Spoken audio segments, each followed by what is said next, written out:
ဟုတ်ကဲ့ကိုကြီးမင်္ဂလာပါခင်ဗျကျွန်တော်တို့ဒီမှာပေါ့နော်ဗောနော်ဆိုတော့ကျွန်တော်ဆိုစပြီးသုံးကြည့်ဆိုရင်လာလာချင်းစမှာသူကဒီမှာ0ဖြစ်နေလိမ့်မယ်ဗောနော်ဒါကတော့ကျွန်တော်တို့ on အနေနဲ့အကုန်လုံးပြန်ကြည့်လို့ရတယ်သူ view နောက်တစ်ခုကကျွန်တော်တို့ပို့တွေမှာလည်းအများကြီးပဲသူတို့ပြန်ပြီးကြည့်လို့ရတယ်ဗောနော်ဒီနေ့စာမှာကျွန်တော်နေရတာဘယ်လောက် complete ဖြစ်သွားတာဗလားဆိုကျွန်တော်တို့ရဲ့ဟိုပါဗောနော်ရုံးမှာဘယ်လောက်ကြံသေးရယ်အပန်းပိတ်အနေနဲ့ကျွန်တော်တို့ဘယ်လောက်ကြံသေးရယ်ပေါ့နော်အဲ့လိုမျိုးရုံးလေးပိုင်းမှာမရှင်းတဲ့နေကျွန်တော်တို့ဘယ်လိုရှိမလဲရုံးတန်ဖိုးတွေကဘယ်လောက်လဲဒီလိုမျိုးသိစိတ်တွေကစားကျွန်တော်တို့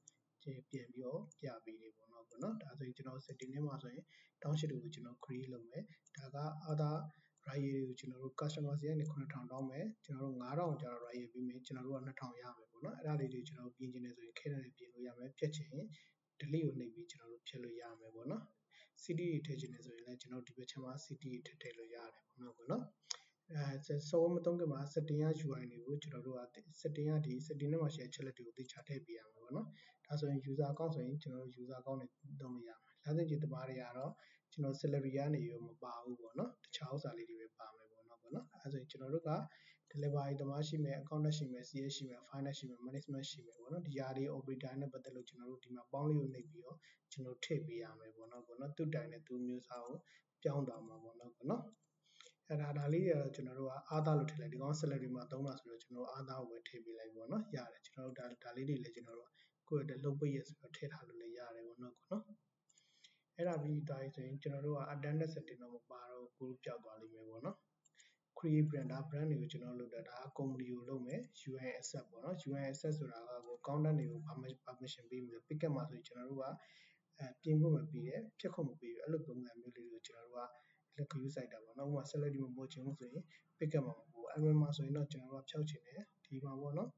HR ကိုကျွန်တော်တို့ကဖြောက်ချင်တယ်ဆိုရင် HR ကိုကျွန်တော်တို့ဒီက magic တွေအားလုံးဖြုတ်လိုက်ပြီပေါ့နော်ဖြုတ်လိုက်ပြီဆိုရင်ဒီမှာဒါလေးပါကျွန်တော်တို့ဖြုတ်လိုက်ပေါ့နော်ဖြုတ်လိုက်ပြီဆိုရင်ကျွန်တော်တို့ဒီမှာ HR ကြီးကပျောက်ထွက်သွားတယ်ပေါ့နော်အဲ့လိုပုံစံဖြစ်သွားမှာပေါ့နော်ဟုတ်ပြီဒီ setting တွေအားလုံးကျွန်တော်တို့ထိုင်ချပြီးသွားပြီဆိုတာနဲ့တပြိုင်နက်တည်းဒီမှာဆိုရင်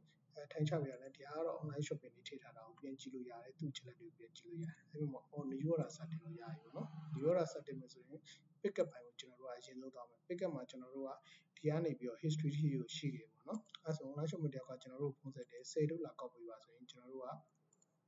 ဒီမှာဆိုရင်ကျွန်တော်တို့က10ထုတ်မဟုတ်တော့ဘူးကျွန်တော်တို့6ထုတ်ပေါ့နော်6ထုတ်ကျွန်တော်တို့ web writer လဲအဲဆိုရင် AZ မန္တလာဆိုရင်မန္တလာအဲဆိုသူကတော့ကောက်မယ်သူ့ Android မှာတော့ပေါ်လာမယ်ဒီလိုမျိုးလေးပေါ်လာမယ်ပေါ့နော်6ထုတ်အဲ့မှာတော့တပုံရိုက်ပြီးတော့ထည့်မယ်ပေါ့နော်ဒါကတော့တပုံရိုက်တဲ့ပုံစံမျိုးပေါ့နော်ဒါဆို6ထုတ်သူကတပုံရောက်သွားမယ်အဲ့အချိန်မှာသူက writer တမားနေပြီးတော့ဒန်းလုပ်ပေးရတယ်ပေါ့နော်ဒါဆိုရင်ကျွန်တော်တို့ဒန်းနဲ့ဝင်သွားပြီဝင်သွားပြီဆိုရင်ကျွန်တော်တို့ဝယ်ရောက်တမားနေပြီးတော့ writer ပြန်မရောက်ခင်မှာပဲကျွန်တော်တို့စင်းတွေကိုပြန်ပြီးတော့ဒီကောင်တွေရိုက်ထည့်လို့ရတယ်တပုံကြည့်ပြီးကျွန်တော်တို့ရိုက်ထည့်ပေါ့နော်ဒါဆိုရင်တော့ကျွန်တော်တို့အချိန်ပုံသက်သာသွားတာပေါ့နော်ဒါဆိုရင် online ဖုန်းနံပါတ် customer နာမည်ရဖုန်းနံပါတ်တွေရှိပြီးသားဆိုရင်သူကရွေးလိုက်တာနဲ့အဲ့ customer နာမည်ကို auto သူ select မှတ်ပေးသွားတာပေါ့နော်အသစ်ဆိုရင်လည်းကျွန်တော်ဒီမှာရိုက်ပြီးတော့သူပြန်ပြောင်းလိုက်လို့ရတယ်ပေါ့နော်ဒါဆိုရင်ကျွန်တော်ပြန်ပြောက်သွားတယ်အသစ်ဖြစ်သွားပြီပေါ့နော်ဒါဆိုရင်သူ့နာမည်ရေးမယ်ဆိုရင်နာမည်ပေါ့နော်အဲဆိုရင်ကျွန်တော်တို့ကအတွက်ကိုရေးမယ်ရေးပြရတဲ့ CD နဲ့တောင်ရှစ်ကိုကျွန်တော်တို့ရွေးပြလိုက်တာနဲ့ပတ်စံမောင်းက auto ကျပြီးသွားတယ်ပေါ့နော်ဒီမှာဆိုရင်တော့ကျွန်တော်တို့က payment ပိုင်းနဲ့ပတ်သက်လို့ကတော့ဒါဆိုရင်တော့ customer စီက3000ကောက်ခွဲရမယ်ပေါ့နော်ပစ္စည်းမှုပါမယ်2သိန်းခုစေရာထောင်တောင်းသိန်း2သိန်းဆိုရင်ဒါဆိုရင်တော့ customer ကို magic ချထားဖြစ်တဲ့အတွက်2သိန်းနဲ့မှ3000 customer စီကကောက်ခဲရမယ်ပေါ့နော်အဲဆိုကျွန်တော်တို့ကဘန်းပိတ်ပြီးမယ် online shopping ကိုတခါလေးရှင်းခဲ့တာဘယ်လောက်လဲခုစေရာထောင်တောင်းသိန်းဒါဆိုရင်ဒါ online shopping ကိုရှင်းခဲ့တာပေါ့နော်အဲ့ချိန်မှာဆိုရင်သူက finish ဖြစ်သွားပြီဆိုရင်တော့သူကကျွန်တော်တို့က online shopping ကိုငွေရှင်းစရာမလိုတော့ဘူးပေါ့နော်အဲ့လိုမျိုးပုံစံမျိုးလေးတွေပြန်ကြည့်လို့ရမယ်သူက secret ကိုနှိပ်လိုက်ပေါ့နော်ဒါဆိုရင်ဒီဖြစ်စဉ်မှာဆိုရင်ကြိုပြီးတော့သူတို့ရှင်းခဲ့တာ2သိန်း COD ကလည်း2သိန်းအဲဆိုရင်ကျွန်တော် delete က3000ဆိုတော့ customer စီကကျွန်တော်တို့2သိန်းနဲ့မှ3000ရမယ် online shopping ကိုကျွန်တော်ပြ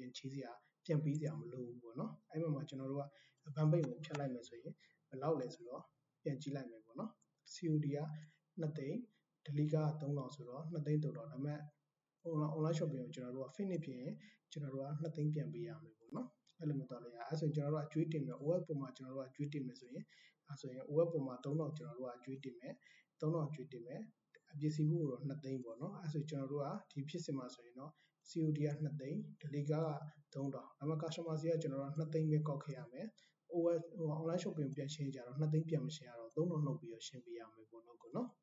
အဲ့လိုမျိုးလေးစဉ်းစားဒါဆိုရင်တော့ online shopping ရဲ့အကျွေးပေါ့နော်ဒါဆိုရင် online shopping စီက finish ဖြစ်ရင်ကျွန်တော်တို့ကအကျွေးပြင်ရမယ် delay က3000ပြင်ရမယ်ပေါ့နော် online shopping ကဒါချက်ချင်းရှင်းနေဆိုရင်90ရတာဒါဆိုရင်တော့ကျွန်တော်တို့ကချက်ချင်းရှင်းတာပေါ့နော်ဘယ်သူစီမှာကျွန်တော်တို့ကောက်စရာမလိုဘူးပေါ့နော်အဲ့ဒါပြီးသွားပြီဆိုရင် online shopping ကဒါဆိုတော့အမှန်ချစ်ကဖြုတ်တင်တာပေါ့နော်အမှန်ချစ်ဖြုတ်ပြီးတော့သူကဆေးရတာအဲ့ဒါပြီးသွားပြီဆိုရင် customer စီကနေကျွန်တော်တို့က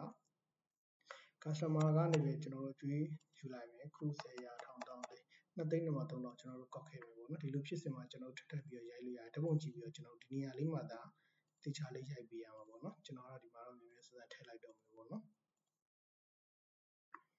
ဟုတ်ပြီအဲ့မှာကျွန်တော်တို့က5ခုဆိုရင်လည်းသူ့ရဲ့5ခုကိုကျွန်တော်တို့ကရိုက်ပေးရတာပေါ့နော် data 5ခုကိုကျွန်တော်တို့ကရိုက်ထည့်ပြီးတော့ပဲကျွန်တော်ထည့်လိုက်တယ်ပေါ့နော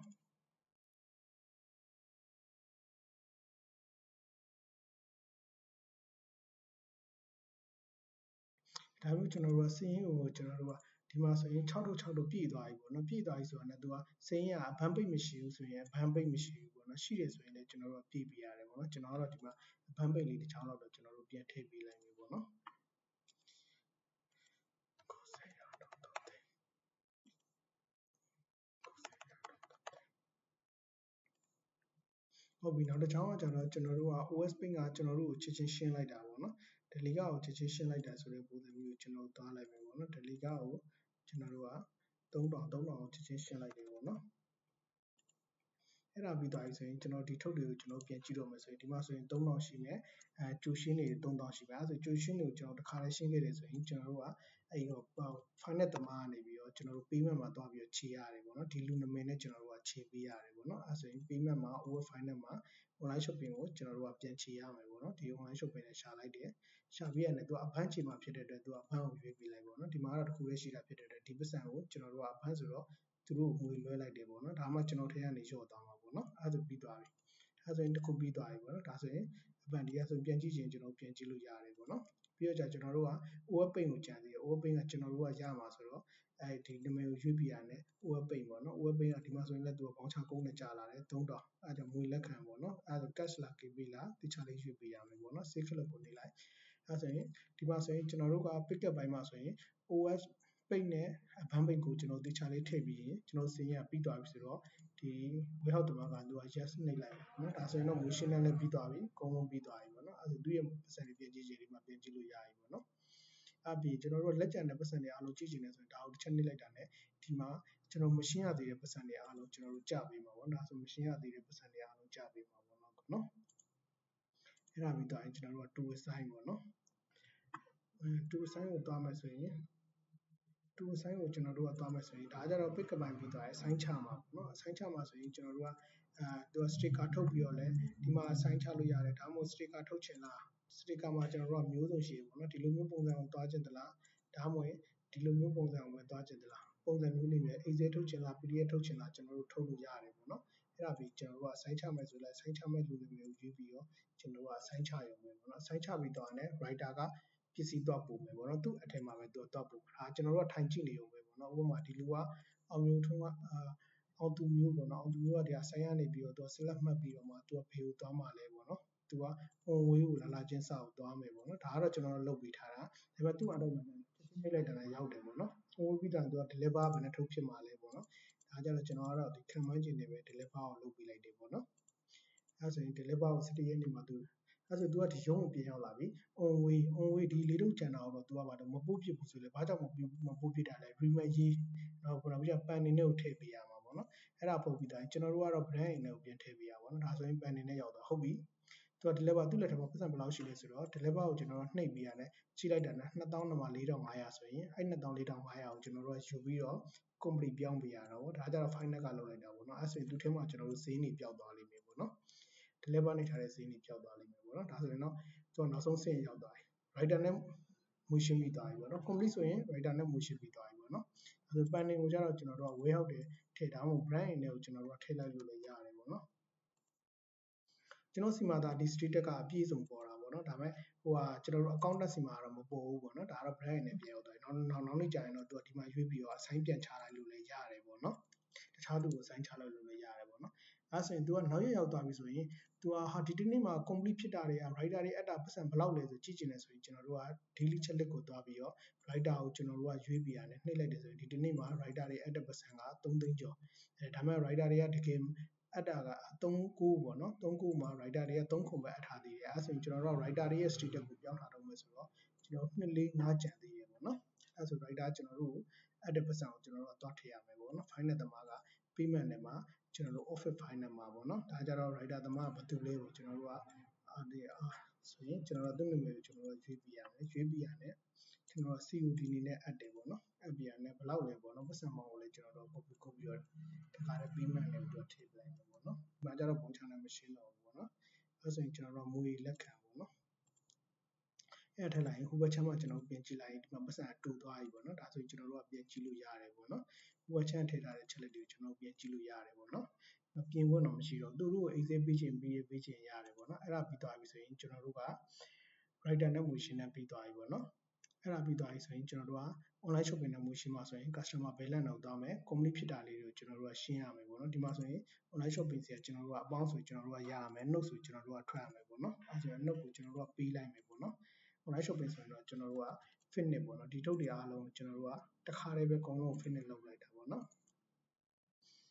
finish ပြီးသွားပြီဆိုတာနဲ့ကျွန်တော်တို့ဘယ်မှာသွားကြည့်ရမလဲဆိုတော့ daily checklist ပါပဲကျွန်တော်တို့ကသွားကြည့်ရမယ်သွားကြည့်ပြန်တယ်သူ့ရဲ့ finish ကထုတ်တွေကိုကျွန်တော်ပြန်စစ်လိုက်တော့ဒီထုတ်ပေါ့နော်တခြားထုတ်တွေကဆိုရင်မပေးရသေးဘူးပေါ့နော်အဲဆိုရင်သူ့ကိုကြတော့ကျွန်တော် voucher နဲ့ရှင်းပါဆိုတော့ online shopping တွေတော်တော်များများ voucher နဲ့ရှင်းတာပေါ့နော်အဲဆိုကျွန်တော်သူ့ကိုဒီ voucher ကိုပေးတော့မယ်ဆိုရင်ဒီမှာမပေးရသေးဘူးเนาะမပေးရင်ကျွန်တော်တို့က payment တွေက over final မှာကျွန်တော်တို့ကဒီ online shopping ကိုရွေးပြီးတော့ပေါ့နော် voucher နဲ့ရှင်းရမယ်ဒီမှာကျတော့အဖတ်မရှိတာ web page ဟုတ်ပြီ fitness ပေါ့နော် return ဆိုတော့ return fitness ကိုရေးပြရပါတော့ fitness ဆိုရင်ကျွန်တော်တို့ကတစ်ချောင်းမရှိတယ်8000ခွဲဟုတ်ပြီအဲ့ဒါကိုဆိုရတော့8000ခွဲကိုကျွန်တော်တို့ငွေလွှဲပေါ့နော်ငွေလွှဲဆိုရင်ဒါဆိုရင်ကျွန်တော်တို့ cash ကိုမပေးရဘူးလား KB လားဆိုကျွန်တော်ပြန်ပြီးကြည့်ရမှာပေါ့နော်ဒါဆိုရင်တော့သူကအဆင်ပြေသွားပြီဟုတ်ပြီဒီမှာဆိုရင်နှစ်ချက်တောင်ကျွန်တော်ဝင်သွားတယ်ပေါ့နော်အဲဆိုရင်ကျွန်တော်တို့ဒီမှာတစ်ချက်ပြန်ဖြတ်လိုက်မယ်ပေါ့နော်အဲ့ဒါပြီးတော့ကျွန်တော်တို့ကဒီမှာဆိုရင်ပျောက်သွားပြီဆိုတော့လည်းကျွန်တော်တို့က daily checklist ကိုကျွန်တော်တို့ပြန်ပြီးသွားကြည့်လိုက်ရင်သူ့ရဲ့ပတ်စံကဒီမှာကျွန်တော်နှိပ်ပြီးတော့ပြန်ကြည့်လိုက်လို့လည်းရတယ်ပေါ့နော်ပြီးတော့ကျတော့ဘယ်နေ့လဲဟိုဘက်ချမ်းမှာလည်း payment မှာလည်းပြန်ကြည့်လိုက်လို့ရတယ်ပေါ့နော်အဲဆိုဒါ finish ပြီးသွားရင်တော့ဒါ save နေပြီးသွားပြီဆိုရင်သူတို့ရဲ့ pay ကြောင်ဓာတ်ပုံတွေတင်ချင်လည်းတင်လို့ရတယ် excel ထုတ်လို့ရတယ် pdf ဖိုင်ထုတ်လို့ရတယ် printer တစ်ခါလေကြာ print ထုတ်ချင်တယ်ဆိုထုတ်ပြီးပေးချင်တယ်ဆိုရင်လည်းပေးလို့ရတယ်ပေါ့နော်အဲ့လိုမျိုးလေးတွေလည်းပေးလို့ရတယ်ပေါ့နော်အဲ့ဒါပြီးသွားပြီဆိုရင်ကျွန်တော်တို့က return လိုက်အတိုင်းပဲပေါ့နော်အဲ့လိုပုံစံမျိုးပဲသွားမှာပေါ့နော်အဲ့ဒါပြီးသွားရင် online shopping ကတစ်ခုခုသူ့ရဲ့ tracking မှာကျွန်တော်တို့အချက်လက်တွေအကုန်လုံးပြန်ပြီးတော့စစ်လို့ရတယ်ပေါ့နော်အဲဒါဆိုတစ်ခုခုဖြစ်တယ်ပြဿနာတစ်ခုဖြစ်ခဲ့တယ်ဆိုရင်ကျွန်တော်တို့က WebPD voucher number နဲ့ကျွန်တော်တို့ကရှာခြင်းနဲ့ဆိုရင်လည်းရှာလို့ရတယ် customer နာမည်နဲ့လည်းရှာလို့ရတယ်ပေါ့နော်ပြီးတော့ history ကိုကျွန်တော်တို့အကုန်လုံးပြန်ကြည့်လို့ရတယ်ပေါ့နော်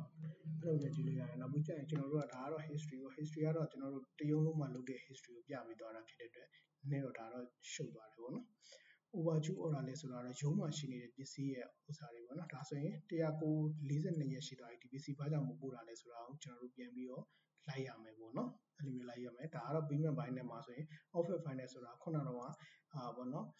online shopping နဲ့ပတ်သက်လို့ပေါ့နော်သူက၄ခုရှိတယ်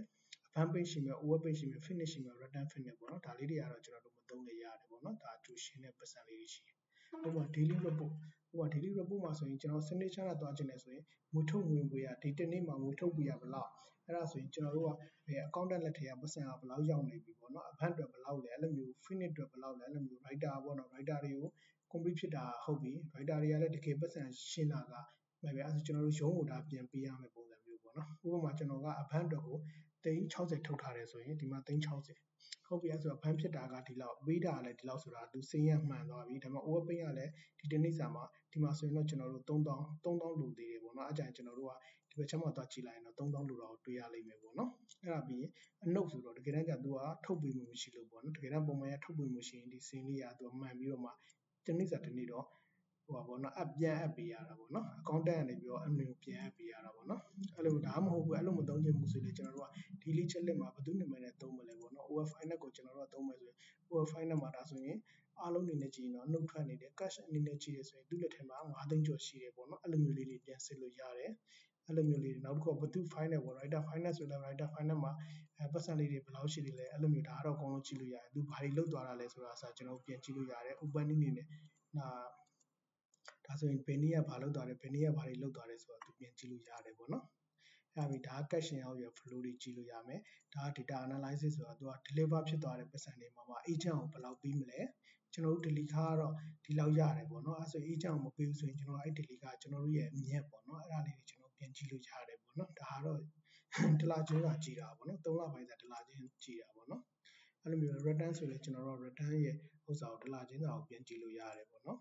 အဲ့ဒါပြီး writer commission ပေါ့နော် writer commission ဆိုရင်ကျွန်တော်တို့က writer တွေကိုကျွန်တော်တို့ကဘယ်လိုပေးမလဲ collector ပစ္စည်းကောက်ရင်တကြောင်ကိုဘယ်လောက်ပေးမလဲပေါ့နော်ဥပမာပေးမယ်ဆိုရင်တော့ကျွန်တော် setting မှာသွားပြီးတော့ချိန်ရတယ် user account writer account ထည့်တဲ့အချိန်မှာချိန်ပေးရတယ်ပေါ့နော်အဲ့ဒါတော့ဘယ်လိုမျိုးချိန်ရလဲဆိုတော့ writer ကိုကျွန်တော်ဒီဟာယူလိုက်တာ ਨੇ ကျွန်တော်ဒါဆိုရင် deliver ဒီမှာဆိုရင် deliver မှာဆိုရင်ကျွန်တော်တို့ကဥပမာ picket ကဘယ်လောက် writer ကဘယ်လောက်ဆိုတာကိုကျွန်တော်တို့ကထည့်ပေးရတယ်ပေါ့ဒီမှာဆိုရင် picket value က100တကြောင်ကို100အဆိုင်ပို့တဲ့ဥစ္စာ200ဆို200ပေါ့နော်အဲ့လိုမျိုးထည့်ကြည့်ပြီးသုံးလို့ပြုလို့လည်းရတယ်ပေါ့နော်အဲ့ဆိုရင်တော့ကျွန်တော်တို့ဒီ report မှာလာပုံပဲပေါ့နော်အဲ့ over commission တွေဆိုရင်လည်းတစ်ခါလေးပေးလို့ရတယ်ပေါ့နော်ကိုတို့သတ်မှတ်ပြီးတော့ပေးလို့ရတယ် over final ကတော့ဒီဘက်ချမ်းမှာလည်းကြည့်လို့ရတယ်ပေါ့နော်ပြီးရင်ကျွန်တော်တို့ profit and loss ဆိုရင်လည်းဒီနေ့ profit and loss ဆိုတာဒါ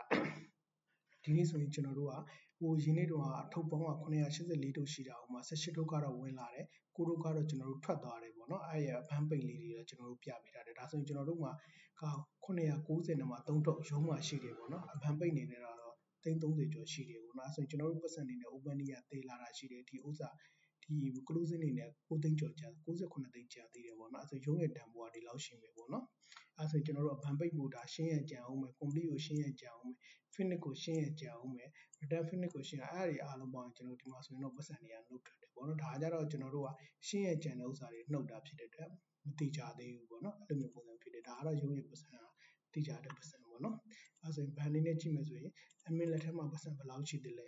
ဒီလူလက်ထဲမှာပတ်စံဘယ်လောက်ရှိတယ်လဲဆိုတာကိုကျွန်တော်တို့ကြည့်လို့ရတယ်ပေါ့နော်ဒါပေမဲ့ဒါတွေက accountant တွေပဲဖြစ်ရမယ်ပေါ့နော် writer တွေတော့မဖြစ်ရဘူးပေါ့နော်အဲ့လိုမျိုးတော့လုပ်ထားအောင်ပေါ့နော်ဟုတ်ကဲ့မြောက်အဲ့ဆိုရင်တော့ကျွန်တော်တို့က